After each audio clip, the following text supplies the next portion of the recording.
भारत चीन के दरमियान जारी कशीदगी में एक नया मोड़ सामने आ गया। भारत ने चीन का मुकाबला करने के लिए राफेल तैयारों को मैदान में उतार दिया।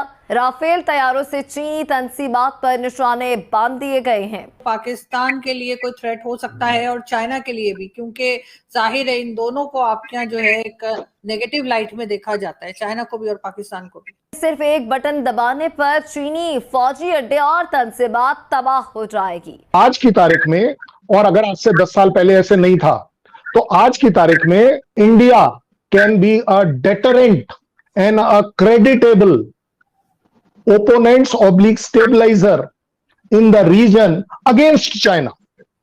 ये हमारी काबिलियत है, या हम उस काबिलियत के ऊपर खड़े हो रहे हैं जो दुनिया को दिख रहा है। दिफाई माहिरीन राफेल जंगी तैयार को गेम चेंजर से ताबीर कर रहे हैं। उनका ख्याल है कि इन तैयारों की शमूलियत से भारत को ऊंचे फजाई महाजों पर हमले करने में चीन पर बढ़तरी हासिल हो गई है। हम IMF प्रोग्राम नहीं ले पाए।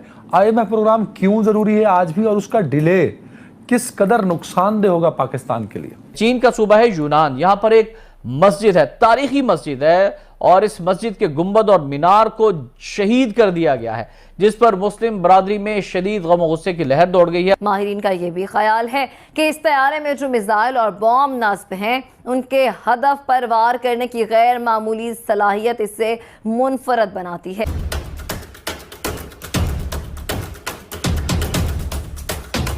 नमस्कार दोस्तों, जैसा कि आपको मालूम हो कि चीन और पाकिस्तान लगातार भारत को गिदर भपकिया देते रहता है। इसी के जवाब में भारत ने नॉर्थ ईस्ट रीजन में अपनी जबरदस्त युद्धाभ्यास किया है। वायु सेना ने अपने सारे रफाल विमान नॉर्थ ईस्ट रीजन में उतार दिए हैं और जबरदस्त युद्ध अभ्यास किया है। हवा से हवा का मार करना हो या हवा से जमीन की ओर, सभी तरह का युद्धाभ्यास भारतीय राफेल विमानों ने किया है। और तो और लंबी दूरी तक वार करने के लिए हवाई टैंकर का भी इस्तेमाल किया गया है, जिसमें हवा में ही ईंधन भरा गया और उससे लंबी दूरी तक मारने का अभ्यास किया गया। इन सब को लेके पूरे पाकिस्तान और जो चीन है, जो 6 घंटे युद्ध अभ्यास चला है, उतने देर इन लोग की दिल की धड़कन बढ़ गई थी, क्योंकि इन्हें लग रहा था कहीं भारत ने हमला तो नहीं कर दिया। जितने भी प्रमुख ठिकाने थे पाकिस्तान और चीन के बॉर्डर के रीजन के, उन सब पे ये लोग सतर्क हो गए थे कि कहीं भारत ने उन पे कोई वायु हमला तो नहीं कर दिया है। लेकिन असल में यह भारत का सालाना युद्ध अभ्यास चल रहा था, अपने वायुसेना की तैयारियों का जायजा लिया जा रहा था। इन्हीं सब को लेके जो पूरे पाकिस्तान मीडिया है और वहां की जनता है, उनमें हाहाकार मच गया था। और क्या बातें हुई हैं, आप खुद डिबेट में देखिए। भारत चीन के दरमियान जारी कशीदगी में एक नया मोड़ सामने आ गया। भारत ने चीन का मुकाबला करने के लिए राफेल तैयारों को मैदान में उतार दिया। भारत ने एक बार फिर खिते का अमन दांव पर लगाने की ठान ली।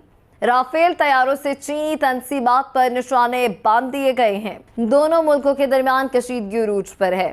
इस पस मंजर में फ्रांसीसी साख्त के राफेल तैयारों की शमूलियत को बड़ी अहमियत दी जा रही है। भारत में गालिबन ये पहला मौका है जब किसी जंगी साजो सामान को सिर्फ पाकिस्तान के तनाजुर में नहीं, बल्कि खुसूसी तौर पर चीन के पस मंजर में देखा जा रहा है।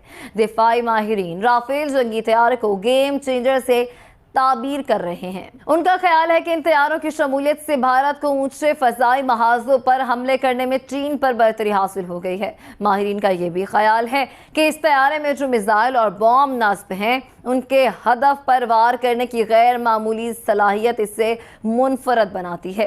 आपको लगता है सर, जिस तरीके से इंडिया और अमेरिका नजदीक आ रहे हैं, तो पाकिस्तान के लिए कोई थ्रेट हो सकता है और चाइना के लिए भी, क्योंकि जाहिर है इन दोनों को आपके यहाँ जो है एक नेगेटिव लाइट में देखा जाता है, चाइना को भी और पाकिस्तान को भी। इतना लंबा चौड़ा ना मेरी सोच है, ना मेरी पढ़ाई लिखाई है। मैं आपकी तरह उतना ज्यादा पढ़ा लिखा नहीं हूँ, फौजी अफसर रहा हूँ, गन्स को चलाता रहा हूँ, तो हमारा दिमाग जो है ना सर, वो थोड़ा मोटी मोटी चीजों पर जाता है।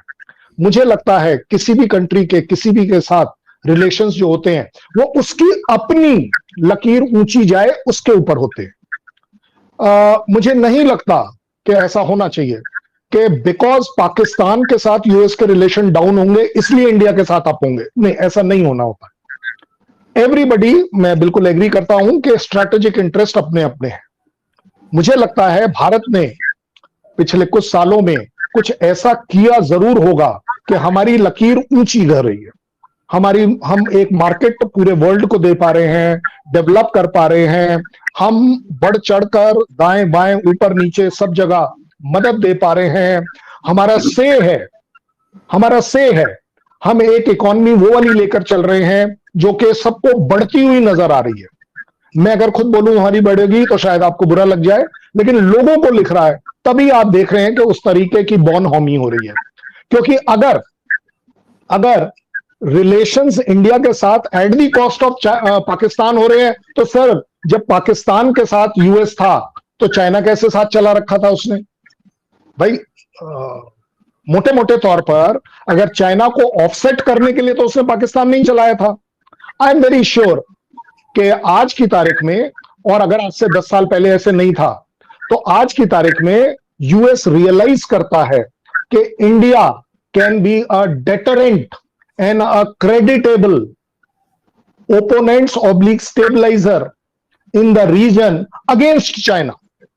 यह हमारी काबिलियत है, या हम उस काबिलियत के ऊपर खड़े हो रहे हैं जो दुनिया को दिख रहा है, यूएस को दिख रहा है। अदरवाइज ये वही वाला यूएस है जिसने आपको गोद में पाल रखा था पिछले 50-60 साल से, और सडनली एक बड़ा बेरुखी से उसने पाकिस्तान को पता नहीं कैसे अलग कर दिया, क्यों अलग कर दिया। आज की तारीख में अनफॉर्चुनेटली वो उसी दोस्त को सपोर्ट नहीं कर रहा जिसको वो अपने गोद में रखता था।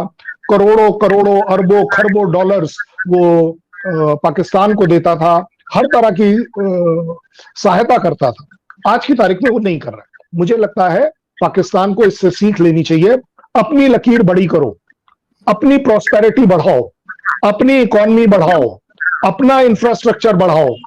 दुनिया, यूएस नहीं, दुनिया आपकी तरफ देखेगी। मुझे लगता है शायद इस जगह पर भारत है स्कोर्ड वेल।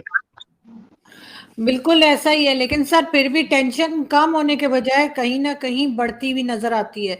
मैं यहाँ पे ये जरूर कहूंगी आप लोगों को कि प्लीज आप लोग 2-2 मिनट बात किया करें ताकि वो मैनेज हो सके। बिल्कुल, मुझे याद है कर्नल साहब ने बताया था, मुझे सिखाया था, मुझे भूल गया था शुरू में। आप कुछ कहना चाह रहे थे कर्नल साहब? मैं आपको ये बता रहा हूँ टेंशन किसके बीच में है। टेंशन आपके हिसाब से इंडिया पाकिस्तान के बीच में है? सर बिल्कुल इंडिया पाकिस्तान के बीच में भी है। मैं कह रहा हूं टेंशन है ही नहीं, टेंशन है ही नहीं। टेंशन क्रिएट करी जा रही है, कंटिन्यूअसली उसे मेंटेन किया जा रहा है। मुझे ब्रिगेडियर साहब ये बताइएगा कि अगर कभी पाकिस्तान में किसी तरह का भी प्रॉब्लम आता है, सिचुएशन खराब होती है, चाहे सिक्योरिटी को लेकर, चाहे अभी जैसे जो पॉलिटिकल पार्टीज हैं आपस में लड़ रही हैं, किस तरह से जीएचक्यू वगैरह पे अटैक हुआ, तो इसमें बीच में हम ये क्यों नहीं मानते हमेशा से कि हमारे ही लोग हैं जो ये सब कर रहे होते हैं? हम बार बार ये इशारा क्यों दिया जाता है कि शायद किसी और कंट्री की तरफ से लोगों ने सिखाया पढ़ाया है या भेजा है? हम अपने आप में क्यों गलती जो है मानने को तैयार नहीं होते? देख लो, जहां तक फॉल्ट लाइंस होते हैं, फॉल्ट लाइंस हर कंट्री में होते हैं। दोस्तों, आपको अगर वीडियो अच्छा लगा तो इसे कर दीजिए लाइक। अगर आप मेरे चैनल पर नए हैं तो इसे सब्सक्राइब करके ही जाइएगा। जय हिंद, जय भारत।